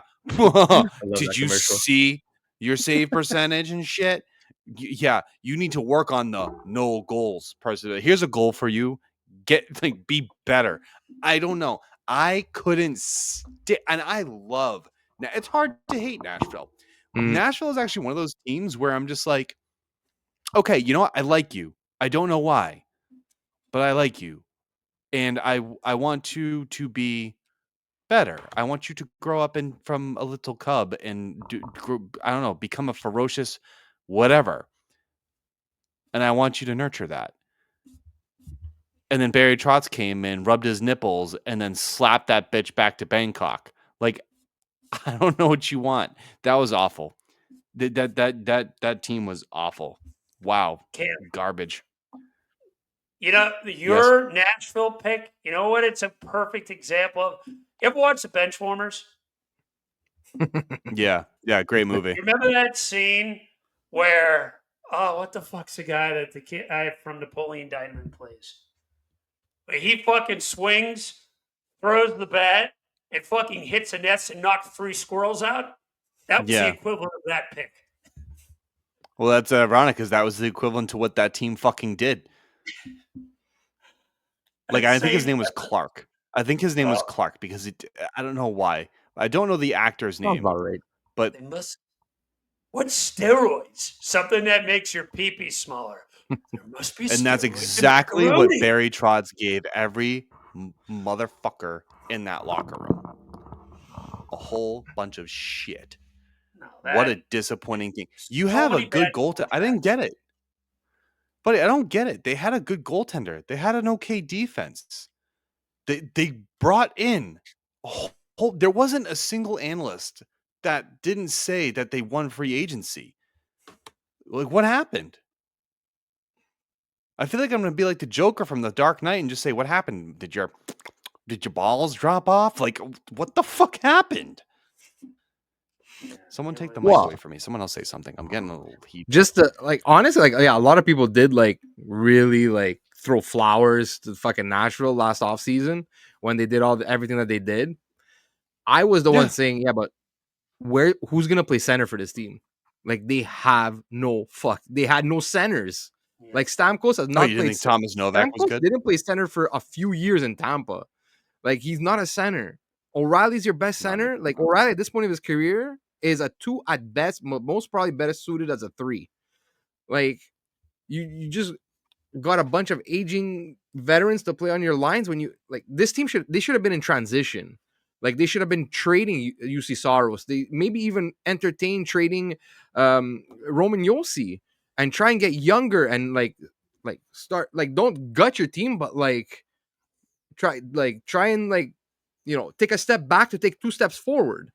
But instead, they went big game hunting. I didn't understand the Brady Shea signing. That's the one that was like, really? Did you really need to give him that contract? I'm like, I okay. actually didn't mind the Brady Shea signing, but then he just so bad. he That's he probably It was too upended much for Shea. himself. He It was too upended much. himself. But anyway, look, we'll see. But now, okay, so I'm like, okay, I'll give them like fine, Barry Trotz first time as a GM. We'll see what he does this year to clean this mess up. He trades for Eric Holla, 34 years old. So another geezer. Like, then okay, fine. Nick Hague, fine. Like he's a fine defensive defenseman, but then you gave him 4 by 5.5. Yeah, Okay, all right. that made the Tanner Jeannot deal look breathable. I'm like, okay. Then you sign Nick Perbix, like whatever. Nick Perbix is another like defensive defenseman, whatever. 2 by 2.75. That's not bad. So basically, all he did this offseason is buy a third pair and trade for a 34-year-old Eric Holla. Like that's Nick it. Hague can still develop into a top 4 defenseman. I feel He like because he's could. only He could. 26. Because they don't He typically had like top 4 defensemen. minutes. He had top 4 minutes in Vegas with a really good decor, and he was shit last year. I think he's more of a third pairing guy. He was shit last year as a second. Yeah, I mean guy. last year, but like again, he's only 26, and most defensemen don't really start to most defensemen, like I said, don't really start to show their true colors until they're about like 27, 28 years old. And that's what a lot of pros say too. Like defensemen tend to take longer to grow their defensive IQ. Some don't. It could. Like I don't even mind the contract that much. I think he got probably about $1 million overpaid. But okay, whatever. It's I'd not agree with bad. that. My biggest issue, though, one of my biggest issues of the offseason for Nashville is they drafted Brady Martin at number 5. I couldn't believe it. Are you serious? Are you I serious? couldn't fucking believe it. Like fucking believe Higgins it. was right there. You need and then talent. You need a center. Yeah. But yet a guy that you draft a guy that a lot of people were saying if he's gonna be in your top 6, it might actually be as a winger, as a center, maybe a third line center. But he hits. He hits. He's Tom Wilson though. Like, are you serious? But you need whatever talent. Don Sweeney did to just butter his biscuit or whatever to make sure that Higgins fell, because once I saw that Flyers got Zegras, I'm like, all right, they're not going to take Higgins. They're going wing, or they're going defense. They're going one of those two. They're not going to take Higgins if you just got Zegras. I'm not upset with No, Martin. once I saw you guys go for Zegras, I was like, no, they're definitely going winger or they're going defense. I was actually sold on defense for you guys, but then I remember Jamey Drysdale. That would have been a big disaster. Yeah. And then I realized, like, no, it's got to be winger. So I was actually thinking, I'm like, well, here's the thing. If Porter Martone was already selected, I actually had you guys taking Caleb Desnoyers, like, in my head. And then Utah grabbed him at 4. Yeah, smart by Utah, because I thought Utah was going to get Brady Martin. They threw a smokescreen on that one because they said they liked him. And then all of a sudden, I'm looking at it, and like I had a party here, like it was a game night at my house, and then I had the draft on, and like, oh, Cam, Boston's up to make the pick. I'm like, oh, sweet. And I'm just like, and I saw James Higgins' name was on the board. I was like, oh my God, this is a fucking layup. Like, it doesn't get any easier than this. This is an 80-foot wide empty net, Don. Don't fuck me. And he didn't, so I was good. He hit the post, but it went in. Yeah. And then as soon as I saw Brady Martin to Nashville, I was like, wait, who the hell did Nashville take? And then I saw Brady Martin. I'm like, no fucking shot did they miss so bad. Like, really? That? Oh, Jake O'Brien. Just why not him? That would have made more sense. Honestly, Yeah. would have made more. At least you're taking a Brady shot on Martin a just guy with doesn't elite feel like playmaking skill. But Yeah. You have the size on your team. Like half your roster is not small. Brady Martin just feels like he's a middle six guy. A workhorse middle six, maybe a tier below Sam Bennett. But you're not God. looking for that at this stage. They're going to be Nashville's bad again this year. oh yeah, They're also on McKenna watch, but for sure. But knowing Trotz, he'll probably pick someone else. no, I'm calling this now.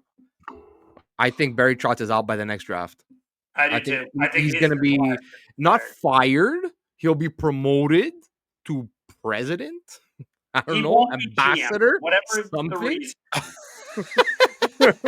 No, are you kidding me? He's a great coach, terrible GM. Yeah, that's the "we respect you too much" award to terminate you, so we're just going to move you out of the position. Oh, God. Exactly.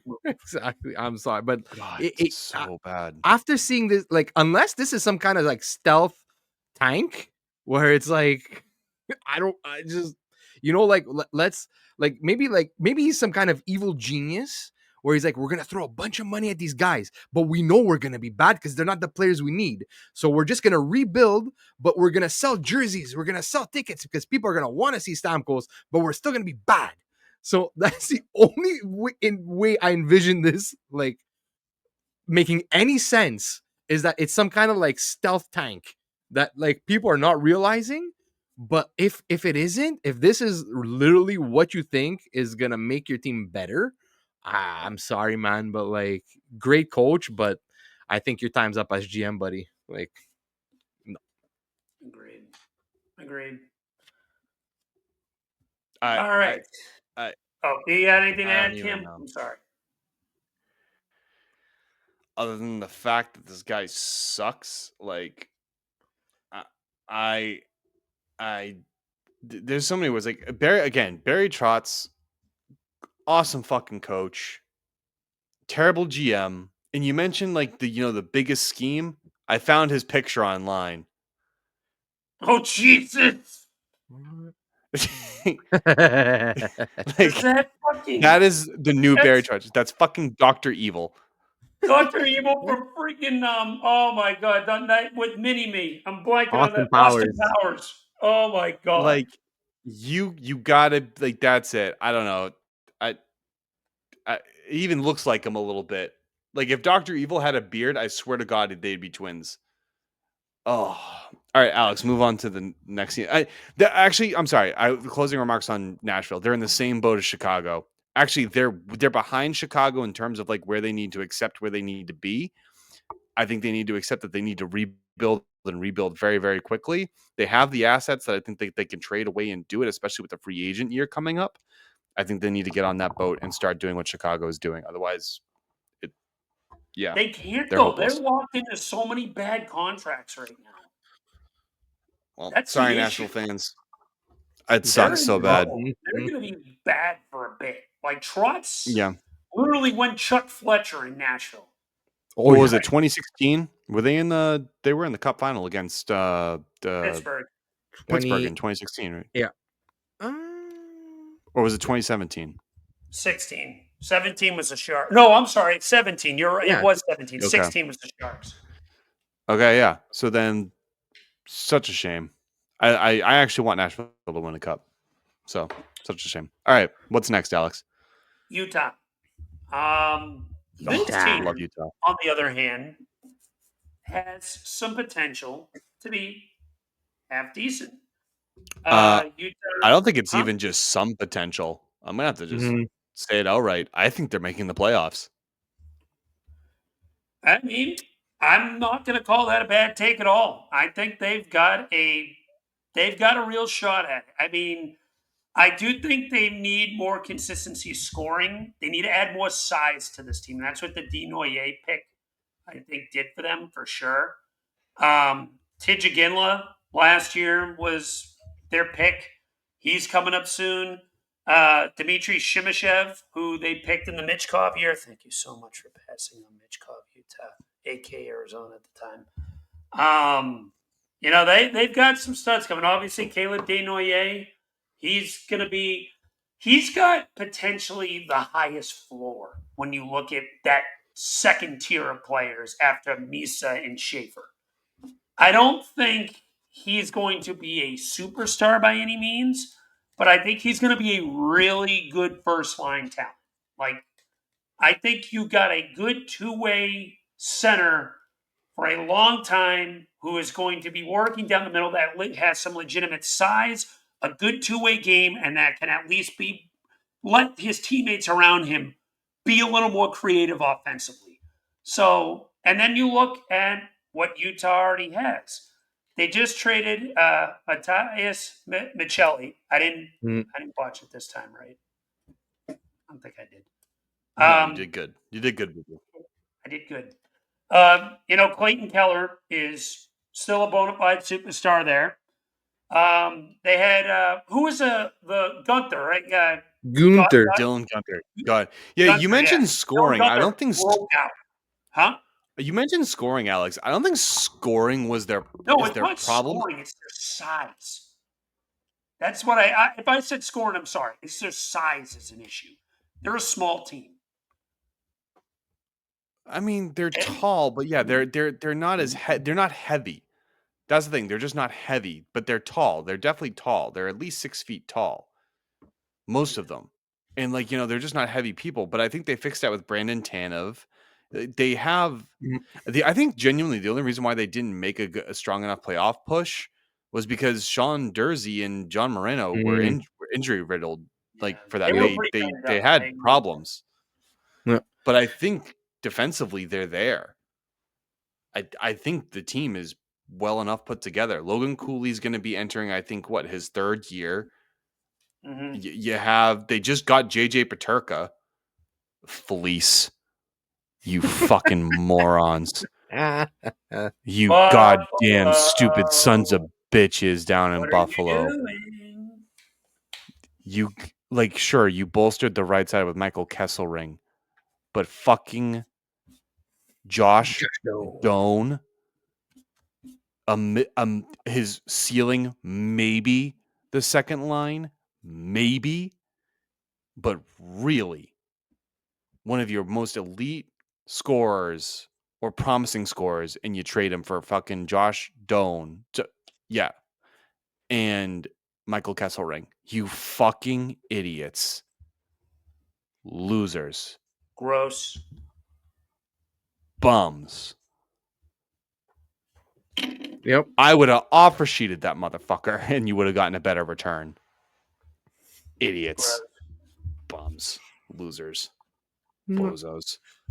Assholes. I have too many words to describe the Buffalo Sabres. I cannot wait till we cover the Atlantic Division. That'll be fun. Eric, what about you? What do you got on Utah? No, look, I think they were a team last year ready to take that next step, but unfortunately, man, they caught that injury bug early and hard, man. Because look, Dursey played 30 games for them last year. Marino played 35. Those are two big pieces on your back end that you lost, and that both kills on you. the right side. Yeah, both on the same side too. Plus there was the backup goaltending goaltending was a bit of an issue. Karl Vejmelka, he played well. Got to give him credit because he played well, but Connor Ingram was in and out of the program, so he wasn't available, and so he had to shoulder a lot of the load. Vejmelka and look, they made a couple good additions this offseason, like we said, Paterka, they fucking stole him from Buffalo. Idiot. I'm sorry. Wasn't even a joke. How do you do I hated that trade from day one. I loved it for Utah. Oh yeah, loved it for Utah. Buffalo. I'm turning into a Utah Mammoth fan, buddy. But the Nate Schmidt, they signed Nate Schmidt in UFA 3 by 3.5. I like that. I don't mind that deal. He was good for Florida. Yeah, he was strong depth signing. I don't know. I think give him 3 years was a little. I wasn't crazy about it. I wish they would have taken that money and addressed maybe adding a little more scoring on the third line, because they have Kerfoot and Logan Krause and McBain. I was okay, that's a decent third line, but that's more like a grinding third line, a checking third line. And I think personally, I believe in today's NHL game, you need 3 lines that can score, and your fourth line is like a grinding line. So I would have preferred them adding a little more offense on the third line, but whatever. Like, I was just picking nits here, but yeah, no. Look, I love the pick of Dinwiddie for them. Like, look, they got lucky, I guess, in a way that they ended up winning the second draft and moving up like 10 spots to 4. So they got Dinwiddie. So I think that was a great addition for them. And honestly, like you guys think too, like I think they're a team that this year could honestly compete for a playoff spot. I really do. Like, and we've mentioned this before. The way the league is now, it's so much parity in it that like just to have like 3 teams fall out and 3 new teams go in the year over year, it's insane. So yeah, I think they could be a team that's really good if they can stay healthy. Yeah, no, I think this is a team that could really actually compete for a playoff spot next year. I predicted them making the playoffs last year, and I was just a tad off. Almost happened. They're close. This is actually one of those teams where I think they have the potential to bring in a lot of viewership. I really think they do, because look at the direction the team is going and what the owner has said about the team. That he wants this team to be competitive. He wants this team to do things. He wants this. He wants that. He spent millions in renovations of their hockey rink. Millions.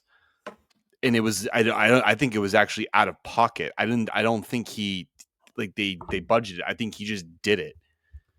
And also helps for them that the state of Utah actually has a second professional sports team, because the Utah Jazz are dog shit right now. Yeah.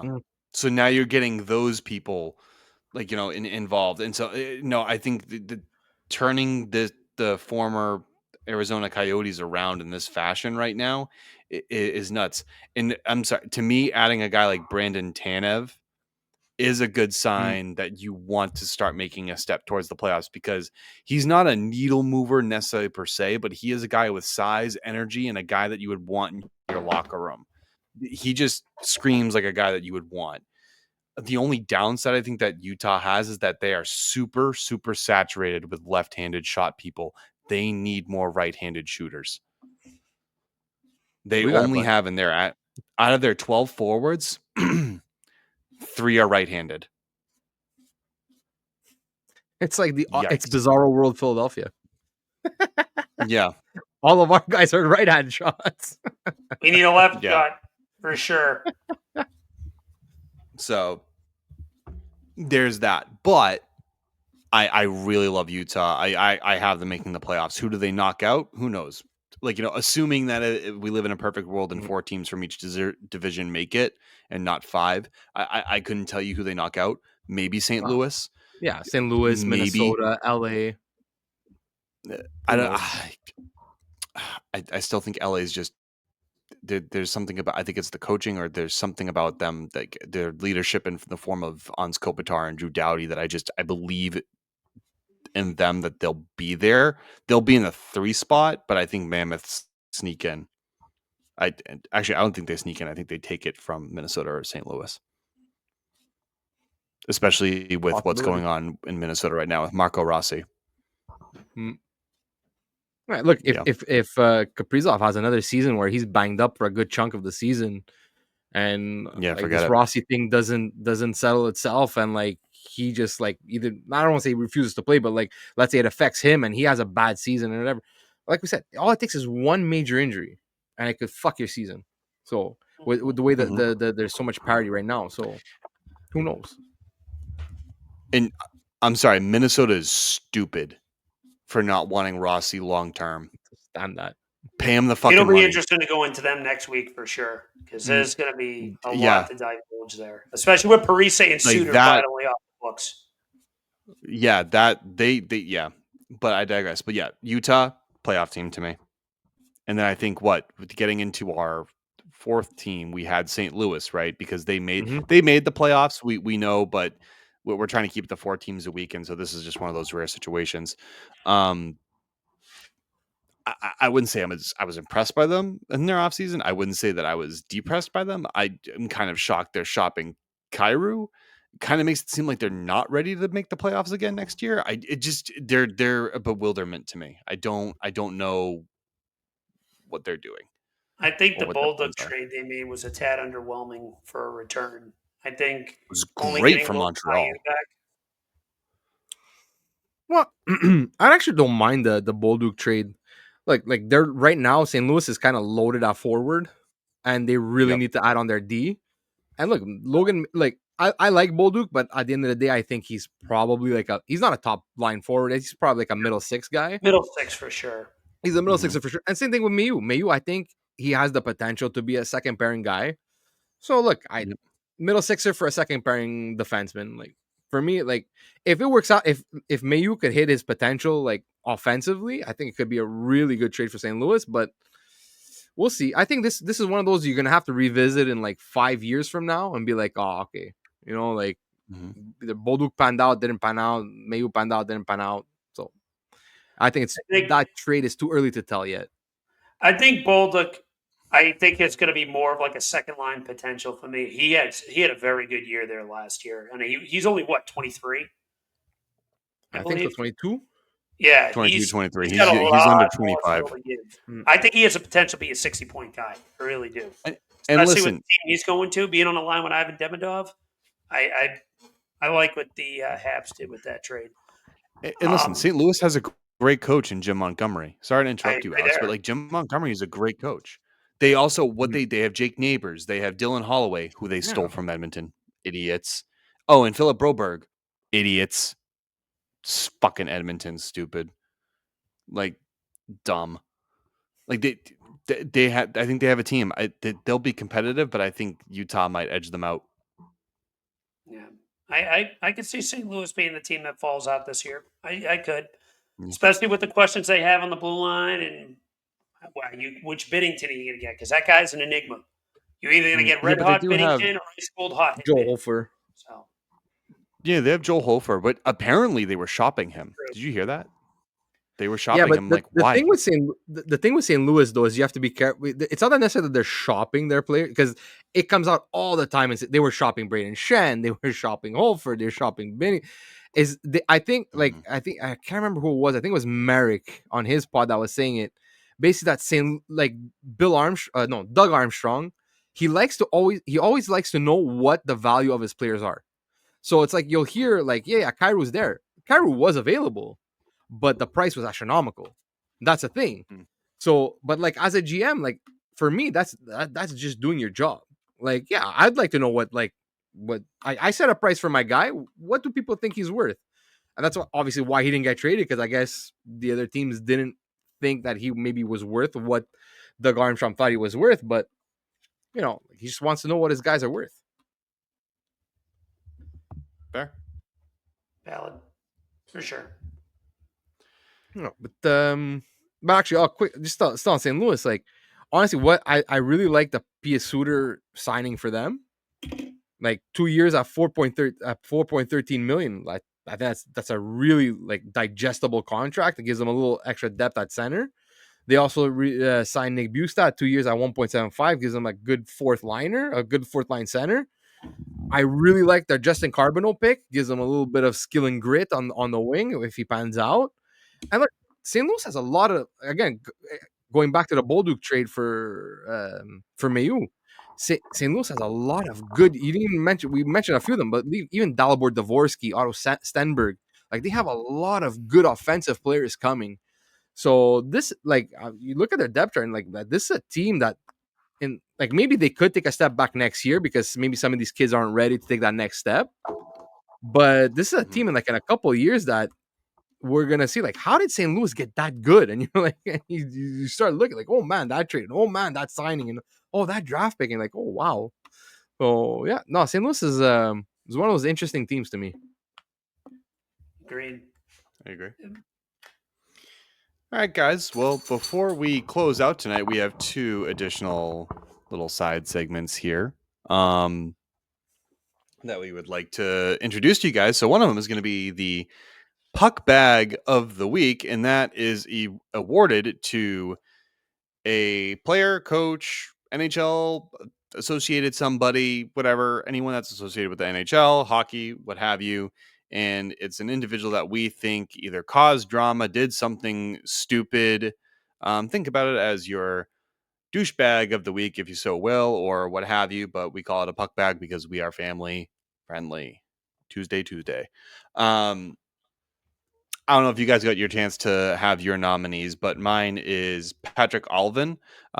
He is the Canucks GM, and I just have him there because of the situation with Seelovs. I think he pulled the trigger way too early. Yeah. For me, there's a few people that I could really point to.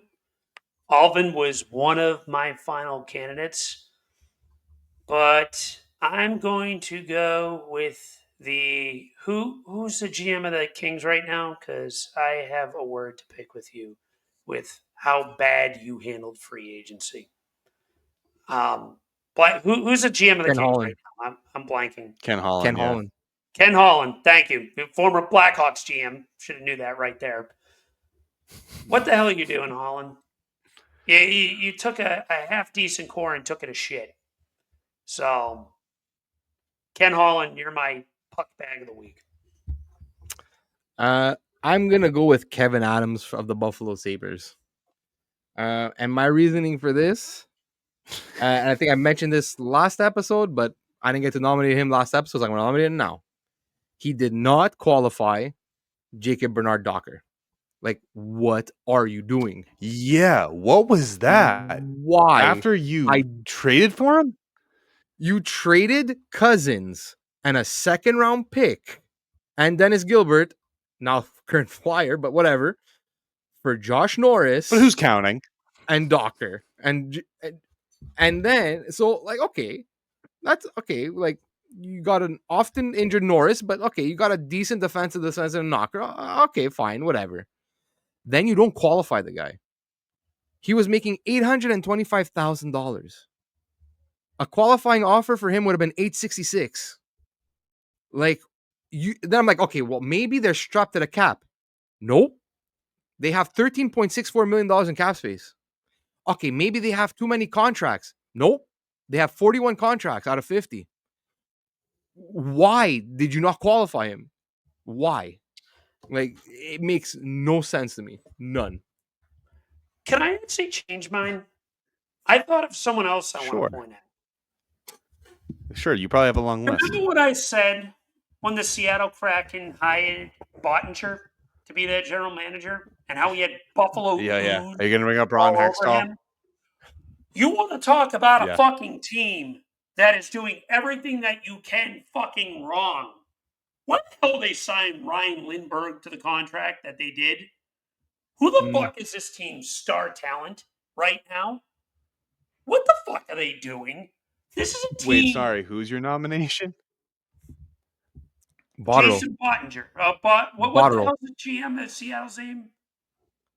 Botterill. Jason Botterill. Jason Botterill. I'm sorry. I didn't even want to look at it. I couldn't remember off the top of my head. I thought it was Bottinger. Botterill. Jason Botterill. He used to be the Sabres GM. Worked with the Sabres. He had Sabres-itis. Brian Lindgren contract is garbage. They still don't have any star talent. They drafted Jake O'Brien nothing against Jake O'Brien. Great center, but it makes no fucking sense for Seattle when you have Berkeley Catton, Matty Beniers, and Shane Wright, all with top 6 potential. What the fuck is the point of drafting Jake O'Brien too? What is this team doing when they clearly needed defense help? I brought this up all fucking offseason when I was trying to talk into the Matty Beniers thing, which obviously didn't happen, but whatever, I'll take the L. But why are they getting defense help? What are they doing? Oh, yeah, they did. Ryan Lindgren, who's about 114 years old. Why are they fucking doing this? This team makes no sense.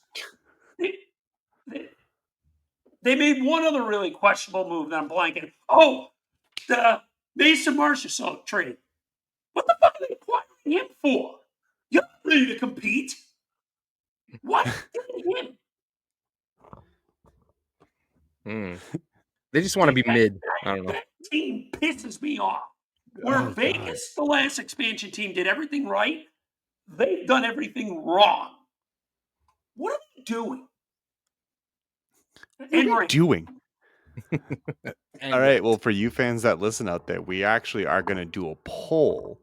So on all of our social media. So please take a vote on who you guys think out of the 3 nominees that we mentioned deserves to be the puck bag of the week. The poll is actually going to go out on the day of this recording, the day this recording is released. So be on the lookout for that. And it's going to go on for about a week.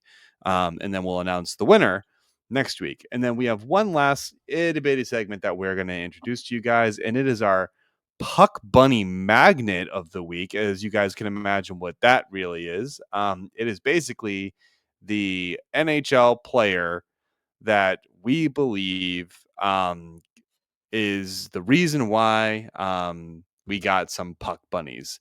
And last week's winner, the fans have spoken. Congratulations to Matthew Barzal of the New York Islanders for winning the Puck Bunny Magnet of the Week. Thank you for bringing all of them to us. And then this week, we're going to begin with our nominations. And once again, similar to the Puck Bag of the Week, we will also be putting up a poll for you guys to take part of to vote for the ultimate winner. Alex, please, you may start with your nominee. Can I just nominate Henrik Lundqvist? Could be past, present, or future. Can I just You son of a bitch, that was mine. He's just so fucking handsome. Son of a bitch, you took mine. All right, yeah. Eric has Henrik Lundqvist. Trevor Zegras. Guys, got a good hair. I have Henrik Lundqvist's brother. We all have Henrik Lundqvist. He has a twin brother, so I nominate his twin brother. Stop it! I'm pretty sure. Yeah, I'm pretty sure the twin brother. Like 99%. Why don't you just vote for the guy twice? Like I don't understand that. Like I'll just nominate Henrik Lundqvist. Eric, I can just give you like Henrik Lundqvist, and I could probably think of a guy. No. I actually have somebody. I was just fucking. I picked Trevor Zegras just because he's got a great flow. I actually picked Jonas Brodin because all these goddamn Scandinavians are so beautiful. So Jonas Brodin. Hey, listen, by the way, for all of you judging us out here, you gotta appreciate anybody that looks good. Oh yeah. And who also attracts the bunnies. You gotta appreciate them. Because whenever you're sitting alone at a hockey game with your beer and then an attractive individual walks by, you can thank that motherfucker. That's what it's all about. That's community right there. Fuck anyone who says otherwise. That's community. Are we assholes for probably bringing it up? Probably. Like, give us some hate mail. Tell us you love us, you hate us. That's going to do it for episode 77. Those are our nominations. You're going to get the polls at the same time that this episode releases. So make sure to check us out on all of our social media. Bluesky, Twitter. Subscribe to us on YouTube. We're also on the TikTok. We're also on the Gram. We don't have the Facebook because Mark Zuckerberg sucks.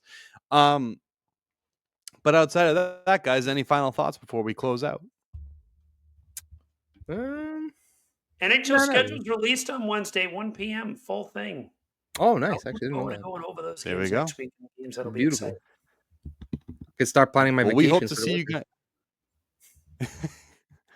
So we hope to see you guys next week's episode, and hope to have more fun and more of some of these side segments. We are actually working to bring some more in. But until next time, peace out. Promise that you'll kiss me.